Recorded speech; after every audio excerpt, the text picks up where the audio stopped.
할렐루야. 여러분 혹시 바디 챔버스라고 하는 분을 들어보신 적이 있습니까? 바디 챔버스라고 하는 이 여성은 1910년에 영국에서 목회를 하는 남편을 만나 결혼을 합니다. 그렇게 결혼을 하고 자신의 모든 삶을 헌신해서 바로 사역을 하는데, 이 바디 챔버스의 본명은 거트루드 홉스 챔버스입니다. 남편은 늘 사랑하는 마음으로 beloved disciple라는 단어를 줄여서 아내를 보고 BD라고 자주 불렀습니다. 이 BD 챔버스는 남편이 성경대학을 만들어서 사람들에게 말씀을 증거하고 또 자기 집을 개방해서 선교사님들이나 학생들에게 숙소를 제공하면서 열심히 남편의 사역을 도왔습니다. 특히 남편이 강의를 할 때 1910년대니까 지금처럼 녹음기가 있거나 전파 수단이 없기 때문에 남편의 강의를 속기를 해서 씁니다. 그리고 그것을 잘 요약을 해서 강의를 참석하지 못한 분들에게 이 원고를 다시 몇 장을 써서 보내기도 하는 이런 속기의 사역도 했던 참 귀한 분입니다. 1차 세계대전이 발발하자 남편이 영국에서의 사역을 접고 그 당시에 이집트에 주둔하던 자이툰 부대 군인들에게 지금 가장 절망의 순간인 그들에게 복음을 증거해야 되겠다고 하면서 두 살 반 된 딸을 데리고 아내와 함께 이집트로 갑니다. 그곳에서 군인들에게 복음을 증거하고 위로와 천국 소망을 증거하는데 참 안타깝게도 이 남편 되는 챔버스가 맹장염 합병증으로 43살의 나이에 그만 선교 현장에서 죽습니다. 졸제 이 BD는 과부가 됩니다. 그때 그가 느꼈던, 이 여인이 느꼈던 감정을 책을 통해서 읽을 수가 있었는데, 인생도 사역도 가정도 이제는 the end, 끝이다라는 생각밖에 들지 않더라는 겁니다. 그렇게 절망의 시간을 얼마 보내고 있는데, 의외로 여러분들 생명의 말씀은 받는 은혜와 내용이 다 다릅니다. 어떻게 저 본문에서 그런 은혜를 받지 하는데, 바로 이 BD 챔버스가 신약 성경 오병이어의 사건을 읽으면서 삶을 다시 한번 포기하지 않고 일어설 수가 있었다고 고백을 합니다. 왜냐하면 그 오병이어의 기적에서 장년만 5,000명이 모인 장소에 작은 아이의 보리떡 5개와 물고기 2마리를 통해서 5,000명을 먹이고 12광주리를 남긴 이 사건이, 나는 지금 인생이 끝이라고 생각하지만 예수님의 손에 붙들림 바 되고 그분을 만나면은 오늘 인생은 끝이 아니라 그 5,000명의 사람들이 배불리 먹고 12광주리가 남겼듯이, 나도 내 인생이 지금 아무것도 없는 보잘것없는 인생 끝이지만 내가 오병이어가 되어 보아야 되겠다, 이 생각이 들더라는 겁니다.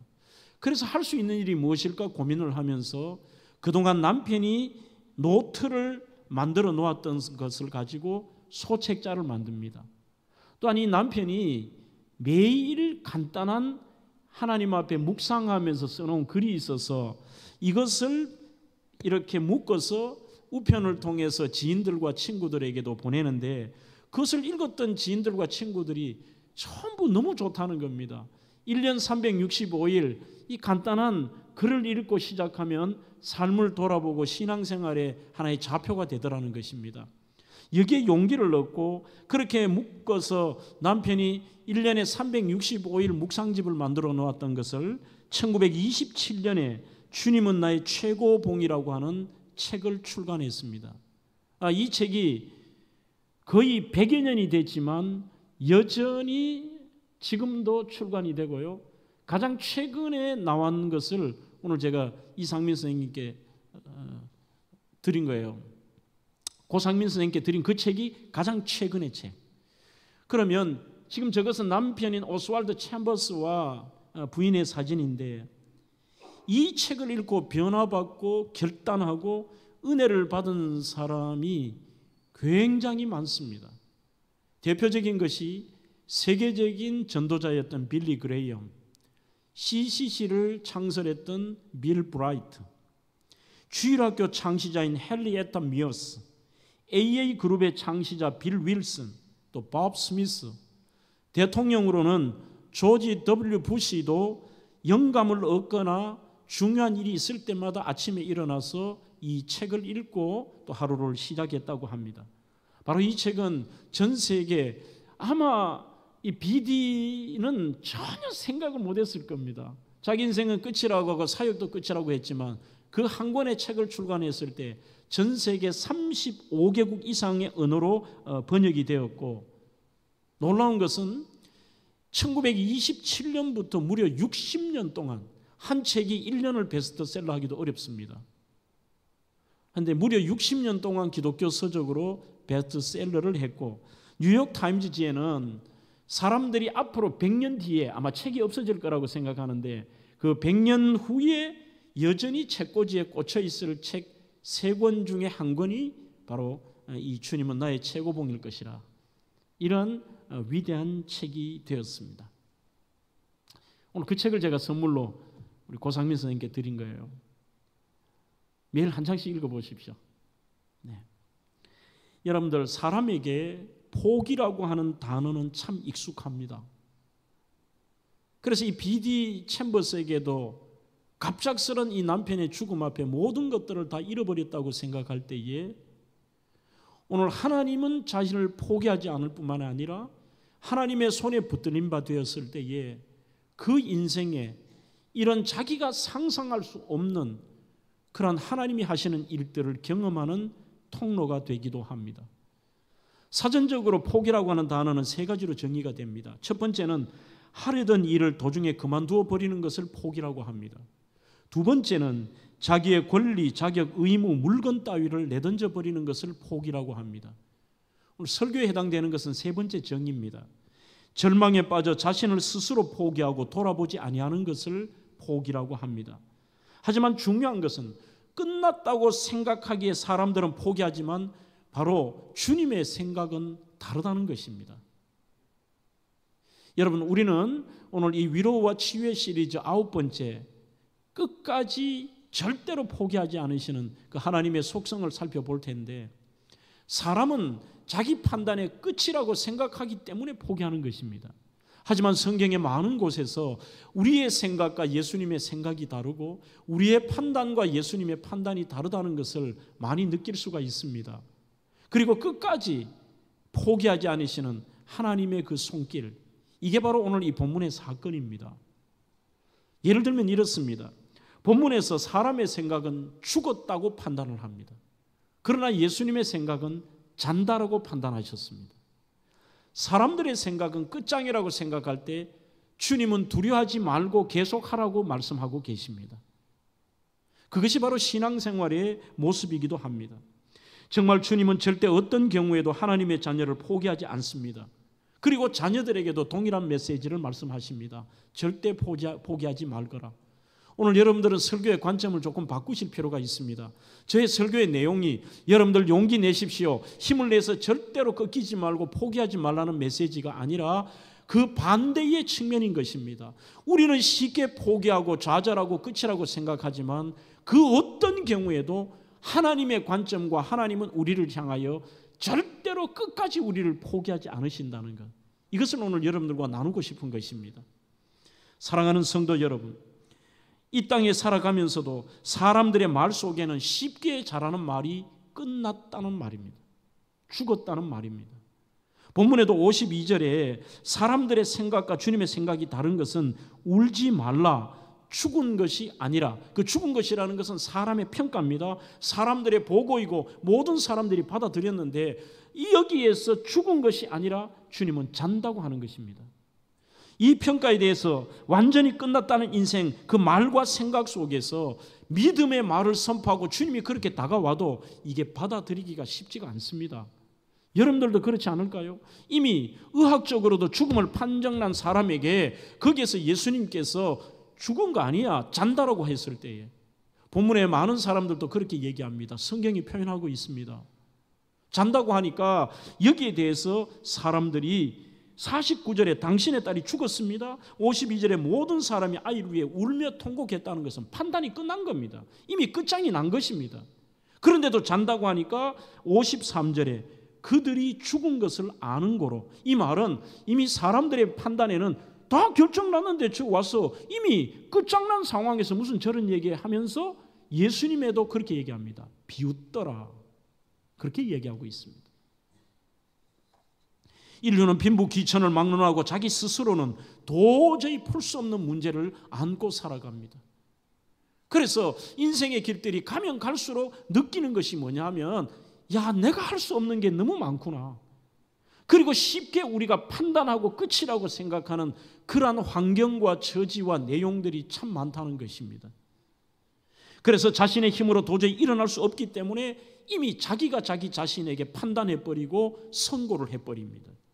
오직 기적만이 문제를 해결한 유일한 길입니다. 합리적인 생각을 추구하는 현대인들에게는 기적을 부인하는 경우가 참 많습니다.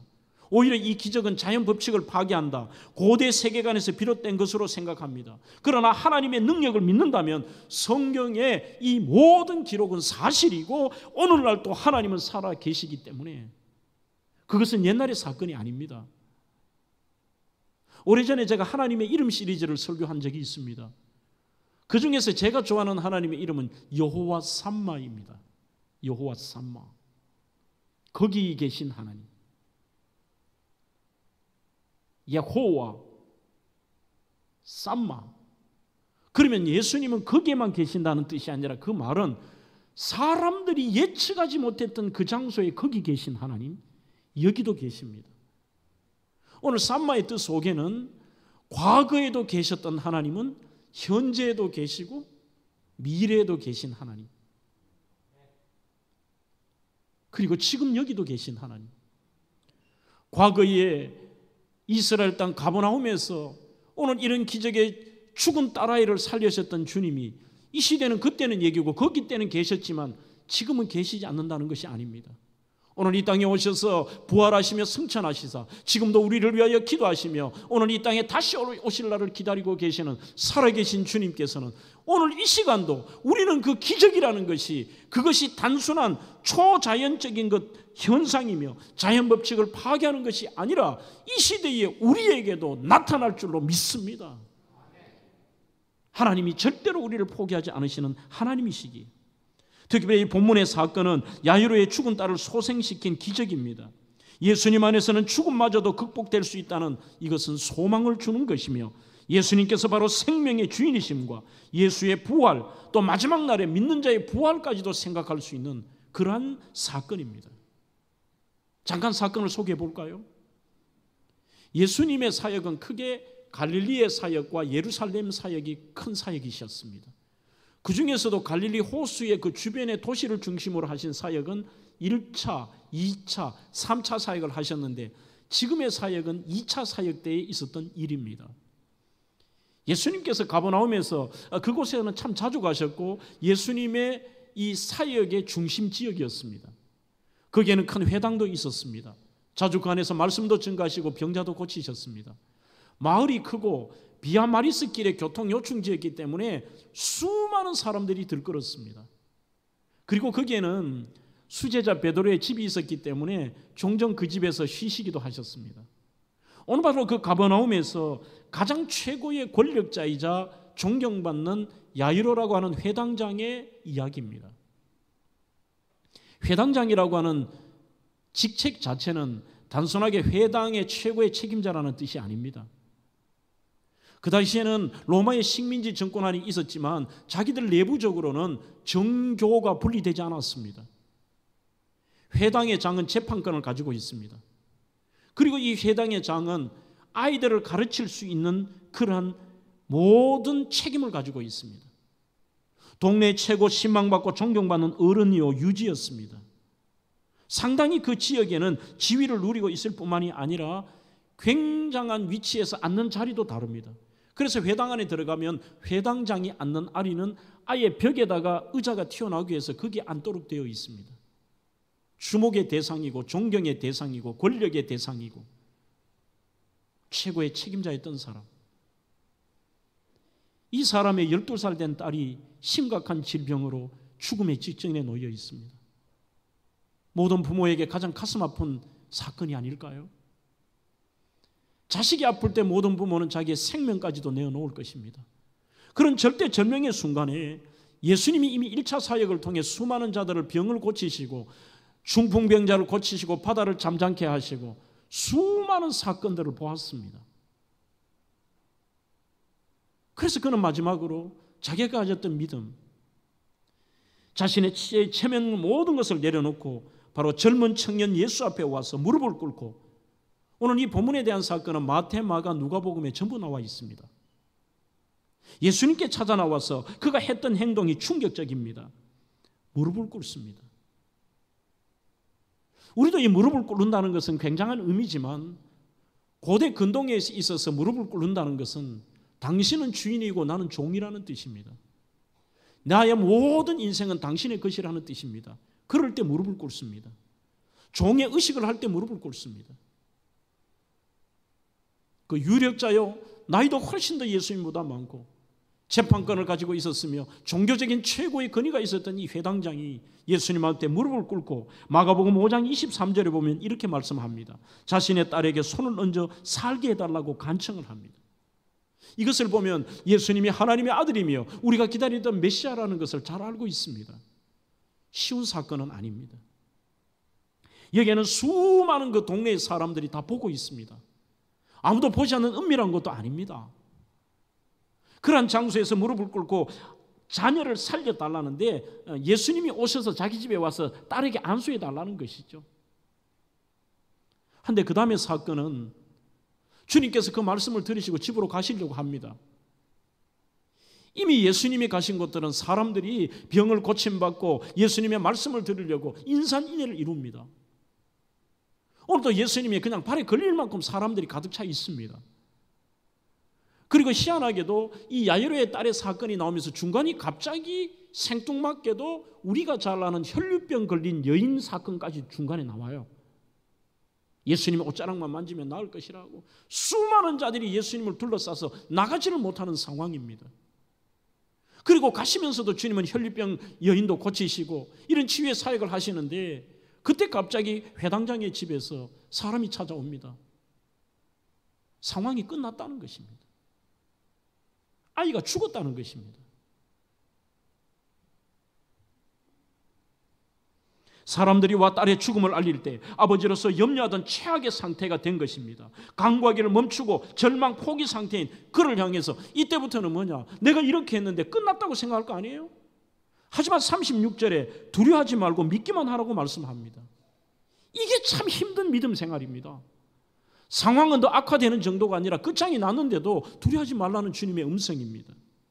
그리고 주님께서는 회당장에 함께 들어가십니다. 집에 가셔서 그때 가니까 상황이 이미 끝난 정도가 아니라 성경에 보면 심히 사람들이 통곡하니 그렇게 되어 있습니다.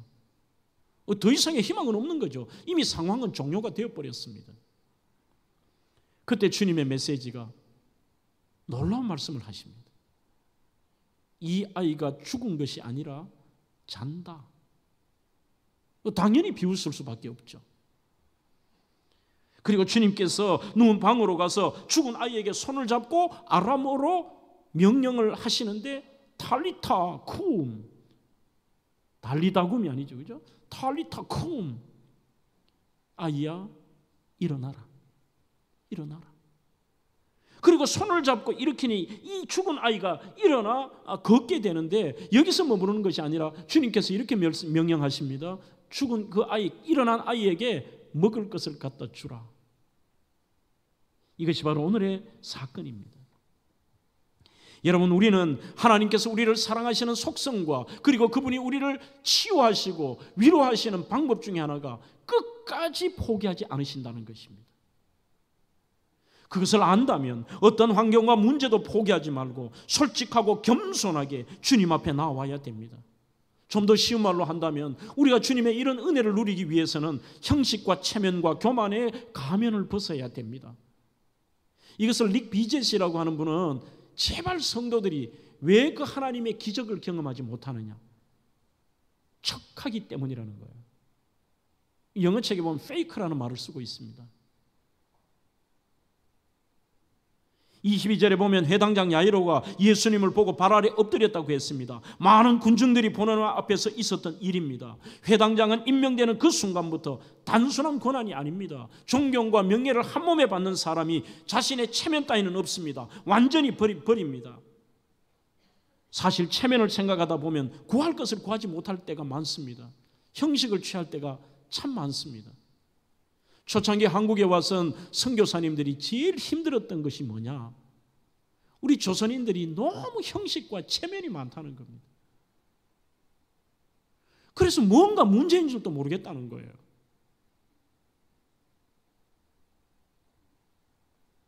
말과 거칠애가 아니라 마음과 중심을 보시는 하나님께서 여러분의 겸손함과 간절함을 보시고 그 필요한 은혜를 적시에 부어주시는데, 아하, 우리가 문제였구나. 하나님은 절대 우리를 포기하지 않으시는데 우리는 내가 형식과 체면에 얽매여서 내가 나를 끝장내버리고 가면으로 돌려쓰고 남들이 어떻게 볼까? 그리고 이런 상황의 형식 속에서 그만 끝을 내버리는 것이죠. 당시 예수님은 나사렛 시골 출신이십니다. 공인되지도 못하셨습니다. 심지어 이단 종파의 교주처럼 의심하는 사람도 있는 분위기에서 회당장이 예수님 앞에 나와 무릎을 꿇었다는 것은 사람의 눈치도 아닙니다. 사람들이 나를 어떻게 생각할까? 이것도 아니었습니다. 그냥 단순하게 저분이 메시아니까 지금까지 보시면 메시아다. 저분은 하실 수 있다. 내가 부끄러운 게 무슨 상관이야. 내 딸 사는 게 문제지. 회당장은 이 세상에 더 이제 의지할 것이 없습니다. 마지막 남은 소망은 오직 예수 그리스도뿐입니다. 그래서 우리는 우리 자신들도 오늘 이 회당장이 예수님 앞에 엎드린 것처럼 자신의 문제를 솔직히 고백하며 이 나아오는 것, 끝까지 포기하지 않은 그분 앞에 우리가 겸손하게 솔직하게 해결받는 게 중요하지 여러분들 체면이 중요합니까? 저희 교회가 이곳에 이사한 지 며칠 되지 않았을 때 대구의 CTS 지사장이 새로 부임해서 저에게 인사를 왔어요. 그런데 갑자기 이분이 목양실에 들어오시자마자 거기서 무릎을 꿇고 목사님 얘기를 들었는데 간절히 기도를 좀 해달래요. 막 우세요. 목동제일교회 장로님이신데 장로님 왜 그러세요? 얼마 전에 딸이 2명인데 둘째 딸이 고3 공부하다가 갑자기 죽어버렸다는 거예요. 어떻게 할 바를 모르고 자기 인생이 그냥 끝난 것 같더래요. 그런 상황에 권사님은 제정신이 아니라는 거예요. 그냥 생활이고 먹고 밥도 안 먹고 그냥 끝이라는 거죠.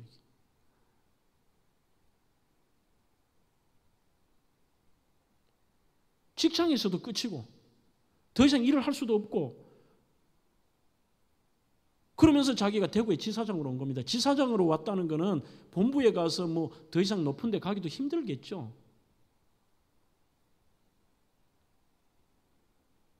목사님 어떤 방법으로 안 되는데 하나님은 하실 수 있잖아요. 우리 가정을 살려달라는 거예요. 우리 집사람이 천국 소망으로 부활 소망으로 다시 용기를 내서 일어설 수 있도록 기도해 주세요. 내가 내 인생을 포기하지 않고 하나님 위해서 이 방송사역을 할 수 있도록 기도해 주세요. 우리 남은 큰 딸아이가 동생 보내고 그 충격과 상처 속에서 얘가 흔들리지 않도록 기도해 주세요. 간절히 기도했어요. 완전 어린아이처럼 울어요.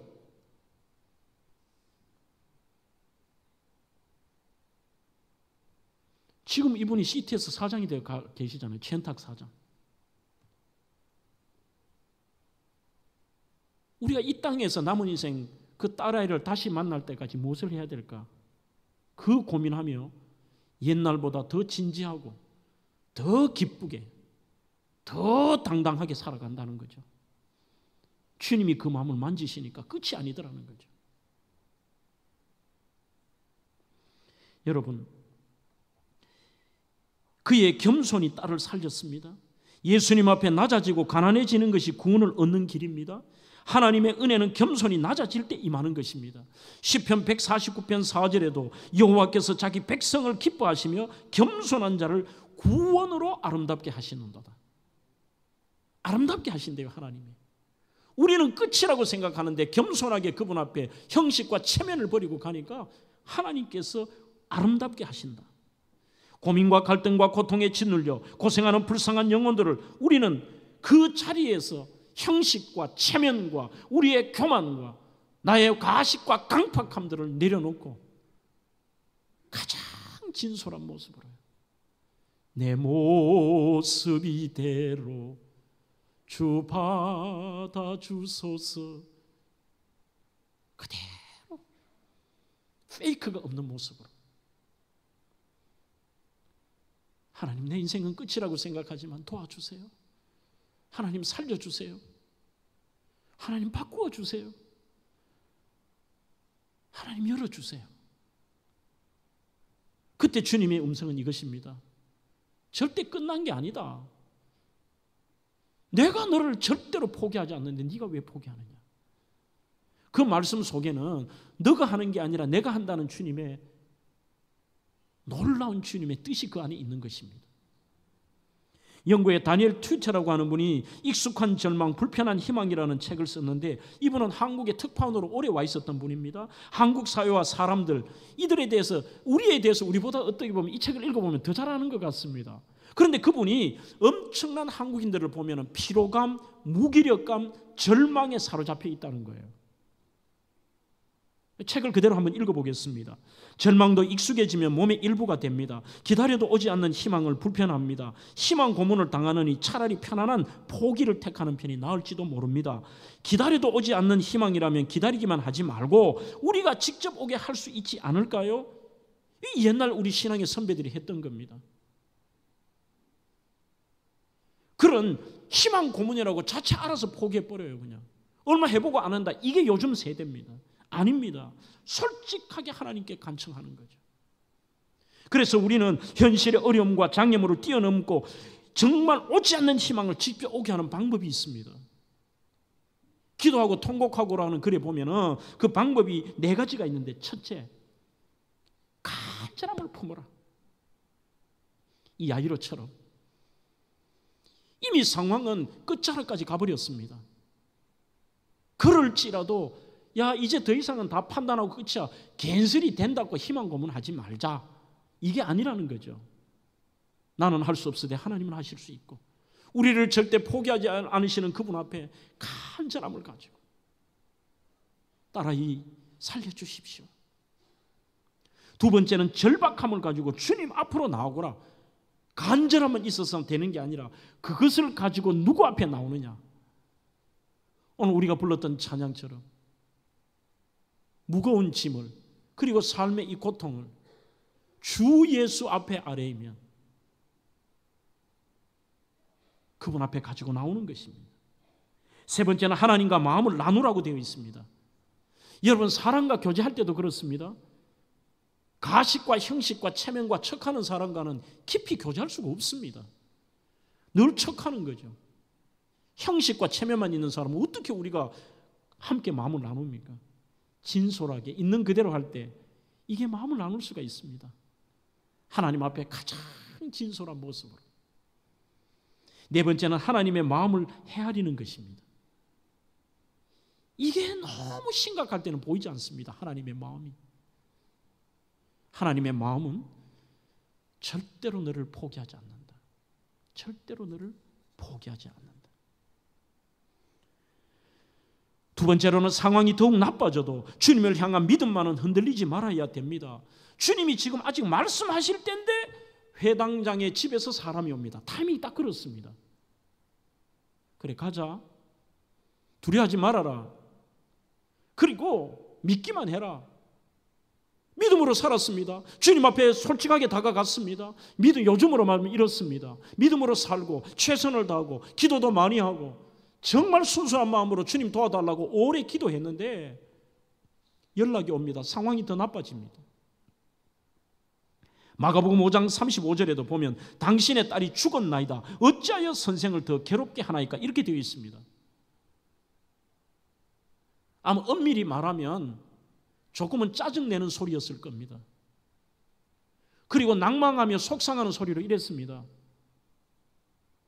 계속해서 자기 주인은, 그리고 자기 친구는 그 당시에는 청년 나사렛 예수 앞에 무릎을 꿇고 우리 딸 살려주십시오, 우리 딸 살려주십시오 이렇게 간절히 구하는데 너무 이게 상황이 속상한 거예요. 이미 자기는 소식을 듣고 전화로 온 겁니다. 하지 마세요. 저 선생 괴롭히지 마세요. 이미 죽었어요. 이미 죽었어요. 뭐 죽었는데 왜 이랬냐는 것입니다. 야이로의 집에서 하인과 가족들이 와서 그들의 절망적인 이야기를 합니다. 이제 모든 것이 끝났습니다. 희망도 다 사라졌습니다. 그러니 더 이상 예수님을 향해서 병 고쳐달라고 부끄럽게 그 무릎 꿇고 이런 짓을 하지 말라는 것입니다. 온 집안도 통곡하고 있습니다. 그런데 주님은 마가복음 5장 36절에서 그런 상황인데도 이미 더 나빠졌는데도 이미 상황은 인간적으로 종료가 됐습니다. 하지만 예수께서 그 하는 말을 곁에서 들으시고 회당장에게 이르시되 두려워 말고 믿기만 하라. 주님은 말씀합니다. 이 말씀이 헬라 원문을 제가 찾아보았습니다. 현재 시제예요. 현재 진행형 시제. 그러니 무슨 말이냐? 믿는 것이 상황이 어려워졌다고 포기하지 말아라. 그치지 말아라. 계속 믿어라. 계속 신뢰해라. 끝까지 포기하지 말아라. 이 말씀이십니다. 사람들은 자기의 판단이 최고의 기준입니다. 내 판단으로 이제는 끝이야. 더 이상은 아니야. 그런데 주님은 상황이 그럴지라도 흔들리지 마라. 믿는 것을 그치지 말라는 것입니다. 모든 상황이 끝나고 모든 일이 결정되었습니다. 때로는 부도와 암과 고통과 완전한 절망의 순간에도 주님은 말씀하십니다. 계속해서 믿으라는 것입니다. 모든 것이 끝난 상황에도 계속해서 믿음만은 저버리지 말라는 것입니다. 너의 능력이 끝이 나도 나의 능력은 이제 시작이라는 것 아니에요? 가일 아이들먼의 나의 끝 예수의 시작이라는 책에 보면 나의 끝에 이르렀을 때 비로소 예수가 나에게 실제가 되었다. 이렇게 번역이 되어 있습니다. 자기의 끝이라고 생각했던 그 순간이 예수님이 하시는 일이 실제 우리가 목도할 수 있는 실제가 되는 거죠. 오늘 일부 예배 때 제가 참 행복했습니다. 우리 이준기 집사 아기를 축복기도 하는데 둘 부부가 아기를 가지려고 얼마나 노력했는데 7년 동안 아기가 들어서지 않았어요. 그리고 여러분들이 아시다시피 우리 이 집사 많이 아팠어요. 제가 그 집으로 신방을 갔습니다. 그날 저도 잘 모르겠어요. 기도를 하기 전에 기도를 이렇게 하는데 그 선포하라는 마음이 와요.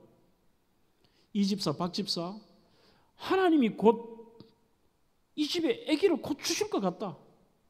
안 주면 저는 어떻게 돼요? 근데 그 말을 하고 싶어요, 선포를. 몸도 아픕니다. 7년간 온갖 노력을 다 했습니다.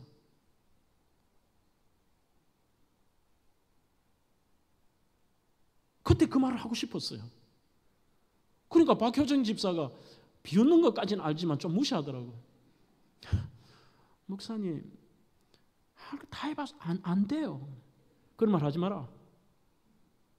된다. 하나님 주실 것 같다. 한 달 뒤 임신된 거예요. 그래서 얘를 오늘 100일 지나네 오늘 처음 제가 안고 축복기도 하는데 이게 막 감격스러운 거예요. 여러분, 기도해도 하나님 안 주실 수도 있겠죠. 그런데 그것은 우리 몫은 아니에요. 하나님이 우리에게 원하시는 건 그분의 뜻을 알 수가 없기 때문에 우리는 끝까지 흔들리지 말라는 이야기입니다.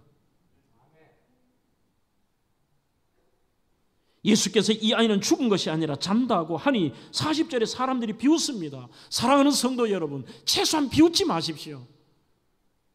우리는 하나님의 뜻을 모를 뿐이에요. 그래서 끝까지 현재 진행형으로 믿음 흔들리지 말거라. 야이로는 절망 가운데서도 예수님을 믿고 다행히 이 야이로는 흔들리지는 않았습니다. 예수께서 어린 소녀를 향해 아람어로 탈리타 쿰, 소녀야 내가 너에게 말하노니 일어나라고 명령하자 즉시 소녀가 일어났습니다. 그리고 걸었습니다. 이후의 내용으로 미뤄볼 때 회당장은 주님이 요구하시는 이 믿음이 있었던 것 같습니다. 그게 다른 사람과의 차이점입니다. 하나님은 언제라도 우리를 도울 준비를 하고 계십니다. 그래서 히브리서 기자는 주님을 이렇게 표현합니다. 주는 나를 돕는 자이시니. 돕는 자이시니. 시편 28편 7절에도 여호와는 나의 힘과 나의 방패시니 내 마음이 저를 의지하여 도움을 얻었도다. 그러므로 내 마음이 크게 기뻐하며 내 노래로 저를 찬송하리로다. 하나님께서 우리를 향하여서 내가 그분을 의지하니까 그분이 나의 도움이 되심으로 통하여 우리의 삶이 찬송이 되게 하시더라는 것입니다. 사랑하는 성도 여러분, 신앙생활이 무엇입니까? 신앙생활은 구경이 아닙니다. 관람이 아닙니다. 우리의 기독교는 체험의 종교입니다. 교회는 지금도 기적과 은혜가 나타나는 것입니다. 여호와 삼마의 하나님, 거기 계신 하나님은 여기도 계시고 과거에 계셨던 하나님은 현재에도 계시고 미래에도 계신 하나님. 그래서 지금도 우리가 그분이 나를 포기하지 않는다는 것을 체험하는 것, 이게 신앙이고 기독교입니다. 예수 그리스도는 전지전능하신 분이십니다. 예수를 향한 믿음만을 잃지 마십시오. 오히려 시간이 지나면 더 강해지는 것입니다. 그래서 탈무드라는 책에 보면은 이 히브리인들의 그 지혜서인 탈무드에서 인생은 삶은 달걀과 같다 이런 표현이 있습니다. 신기하게도 히브리인들은 결혼식과 고통이 차가울 때 꼭 삶은 달걀을 먹습니다. 제가 물어봤어요. 무슨 뜻이냐고 하니까 랍비들은 정확하게 압니다. 그게 무슨 뜻인지. 설명한 글이 있습니다. 이들이 모든 음식물들은 끓이면 전부 흐물흐물해지거나 액체가 됩니다. 하지만 달걀만큼은 삶으면 삶을수록 더욱더 단단해집니다. 그래서 이것을 먹는다는 거죠. 고난을 만나거든 너희들이 결혼 생활을 해도 너희들의 삶에도 고통이 찾아와도 이거는 단단해지는 시간이야. 그치 아니야. 단단해지는 시간이라니까. 그러면서 그것을 먹는 것입니다. 하나님께서 더욱 단단하게 만드십니다. 움츠리거나 절망하지 말라는 것입니다. 절대로 흔들리지 말라고 하는 것입니다. 이 설교를 준비하면서 어제 결혼식 주례를 하고 오다가 서점에 가서 책을 하나 샀는데 희한하게도 이번 이 주제하고 맞는 책이어서 구입을 했습니다. 끝까지 나를 포기하지 않으시는 하나님이라는 이 맥스 루케이더의 책인데 가장 따끈따끈한 책입니다. 여기서 제가 감동을 받았던 몇 구절이 있습니다. 1시간 반 동안에 어제 이 책을 다 읽으면서 딱 한 구절이 저에게 가장 세게 들어온 것이 있는데 뭐냐, 이 책에서 야곱의 인생의 스토리, 그 수많은 고난의 야곱의 스토리를 쓰면서 야복 강가에서 마지막 절대절명의 순간을 맞닥뜨리죠. 자기는 죽을 고생해서 수십 년을 지내고 이제 나름대로 살만해서 가족들 데리고 약속의 땅으로 온다고 왔는데 소문이 들려옵니다. 형이 자기를 죽이려고 군대를 동원해서 오고 있다는 것입니다. 자기는 형과 아버지를 속여서 장자권을 빼앗았습니다. 아직도 그 분이 풀리지 않는 형이 군대를 동원했다는 것은 죽이겠다는 뜻입니다. 이 얘기를 듣고 가족들을 먼저 다 야복강 거기에서 보낸 다음에 혼자 야복강에 남아서 거기서 간절한 마음으로 이 중요한 영적 상황이죠. 하나님의 사자와 씨름을 해요. 이것은 하나님 앞에 간절히 오늘 첫 번째 대지처럼 절박함입니다. 간절함입니다. 하나님이 나를 도와주지 않으면 여기서 인생 끝입니다. 형 오면 그냥 내가 못 이깁니다. 죽고 우리 가정은 파탄나고 끝납니다. 끝인 줄 알지만 찾아오는데 다른 방법이 있습니까? 살려주시고 내 인생을 바꾸지 않는 한 놓치지 않겠다고 그 하나님의 사자와 씨름해서 그때 하나님께서 보여주신 것이 뭐냐? 그의 허벅지 관절을 어긋나게 해버립니다.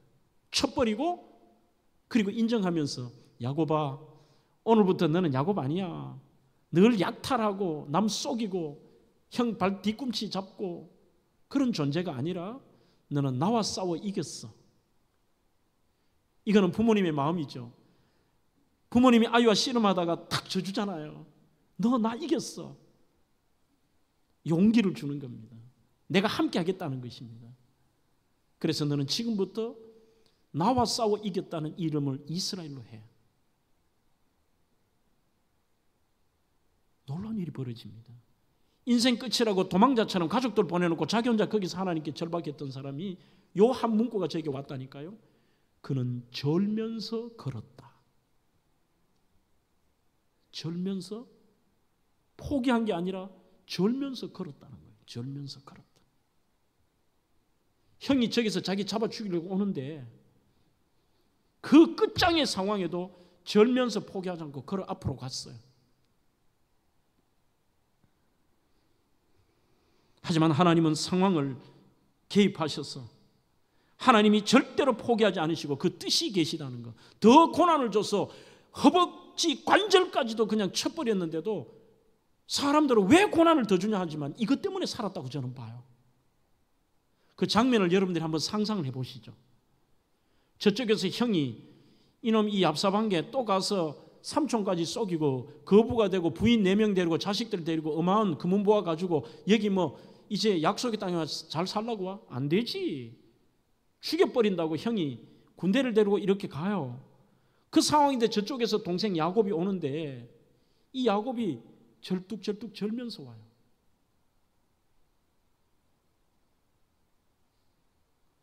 성경을 읽어보시면 완전히 상황이 뒤집어져 버립니다. 죽이러 온 형이 갑자기 내려가지고 동생을 안고 어긋맞아서 울면서 통곡하고 동생을 안아요. 그리고 그 다음에 조치까지 합니다.